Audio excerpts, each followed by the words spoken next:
Em 1961, o biólogo molecular Marshall Nirenberg e seu colega de pós-doutorado Heinrich Mattei realizaram uma série de experimentos para tentar sintetizar proteínas no laboratório. Eles já sabiam que existem 20 aminoácidos envolvidos na produção de proteínas. Em seu experimento, Nirenberg e Mattei trabalharam com o RNA. Assim como o DNA, o RNA é formado por 4 bases químicas. Em um momento de revelação, eles descobriram que quando 3 das bases se alinhavam em uma sequência específica chamada códon, um aminoácido específico era gerado. A ordem dos códons é a instrução para a produção de proteínas. Hoje, Marshall Nirenberg é cientista pesquisador dos Institutos Nacionais de Saúde dos Estados Unidos.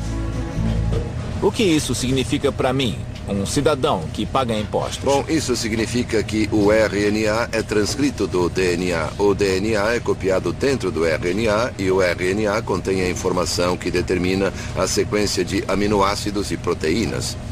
Então, o que você herda dos seus pais é a sequência de letras do DNA.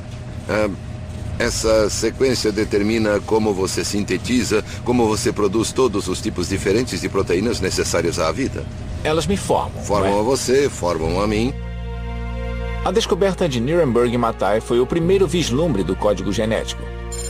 Uma espiada no vocabulário secreto codificado em cada molécula de DNA, tornando-a capaz de instruir a síntese das proteínas. Nos 5 anos seguintes, Nirenberg conseguiu decifrar os 64 códons que abrangem todo o vocabulário do DNA. O código genético havia sido decifrado. E em 1968, a descoberta valeu a Marshall Nirenberg parte do Prêmio Nobel de Fisiologia e Medicina. Nós começamos em 1961 e deciframos o primeiro códon no mesmo ano, mas levamos 5 anos para decifrar todos os 64 códons. Quando você conhece a linguagem, pode usá-la de várias formas diferentes. Podemos sintetizar RNA mensageiro ou DNA e podemos ler, podemos traduzir, decifrar o DNA e a sequência de bases no DNA, todo o trabalho já realizado para decifrar o genoma humano e o genoma de outros organismos também. Tudo se baseia em conseguir traduzi-lo em proteína, aminoácidos e proteínas. E como foi fazer esta descoberta? Foi como entrar em uma loja de brinquedos. Podíamos fazer virtualmente qualquer coisa. Podíamos decifrar o código genético. Todos os seres vivos têm o mesmo código, não é? Isso. Existe um código que é usado por todo ser vivo neste planeta. E é a mesma, basicamente é sempre a mesma linguagem.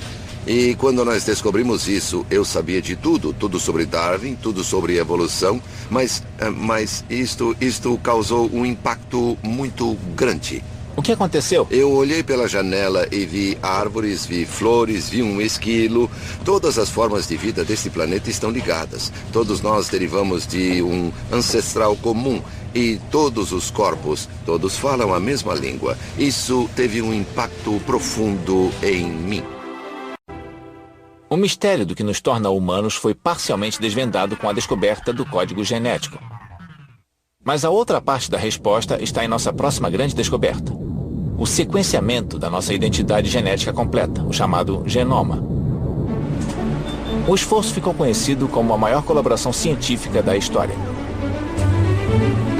Mas começou como uma corrida entre 2 equipes que competiam para ser a primeira a sequenciar o genoma humano.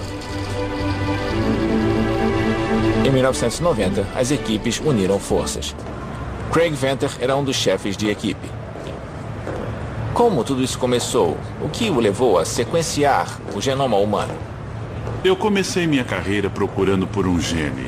O gene do receptor de adrenalina no cérebro e no coração. Eu levei 10 anos para obter apenas um. A opção era observar o genoma humano inteiro, mesmo sem ter conhecimento a respeito. Conhecíamos somente algumas centenas de genes na época. E especulavam que talvez houvesse 300 mil genes. Era a informação mais importante de toda a humanidade. E nós não sabíamos nada sobre ela. Em junho de 2000, as 2 equipes estavam prontas para fazer história. O dia de hoje é um marco histórico, nos 100 mil anos da história da humanidade.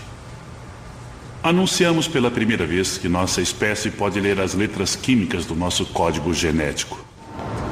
Então, o que você descobriu?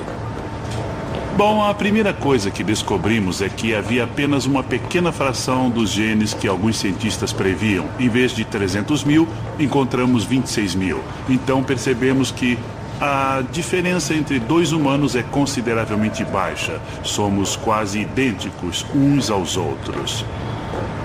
Depois sequenciamos o genoma de outros mamíferos. Sequenciamos o meu poodle, o Shadow, e obtivemos o genoma canino, o genoma de espécies diferentes de rato. Agora estamos fazendo o genoma de um macaco. Descobrimos que todos os mamíferos compartilham a maioria dos genes na mesma ordem, os mesmos grupos de genes. Eles apenas se movem de um cromossomo para outro. E para onde todo esse sequenciamento vai nos levar? Bom, eu afirmo desde o início que ele estabelece uma base inteiramente nova para a ciência. As pessoas esperam curas milagrosas e acho que há um certo exagero nisso. Mas eu levei uma década para descobrir um gene receptor de adrenalina. Foi onde tudo começou, não é? Isso mesmo. Agora, qualquer cientista, qualquer estudante do mundo que tenha acesso à internet pode fazer esta mesma descoberta de uma década em 5 segundos ou menos. E ainda nem sabemos as funções da maioria dos genes. Então, nós fundamos uma nova base ao dispor esta informação. Nós já conhecemos a estrutura dos genes.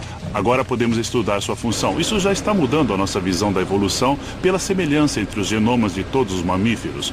Os genomas de bactérias e plantas já têm impacto sobre a medicina. Já temos novos diagnósticos, entendemos a complexidade dos genes associados às características humanas e doenças. Isso será um enorme desafio para o futuro. Bom, o que vocês sentiram quando o seu grupo terminou o sequenciamento? Como foi esse momento? Quando concluímos e terminamos de escrever o artigo que descrevia o genoma pela primeira vez, foi um dos momentos mais gratificantes que já tive em minha vida. Foi uma satisfação incrível para toda a nossa equipe que tentou contribuir com toda a história da humanidade.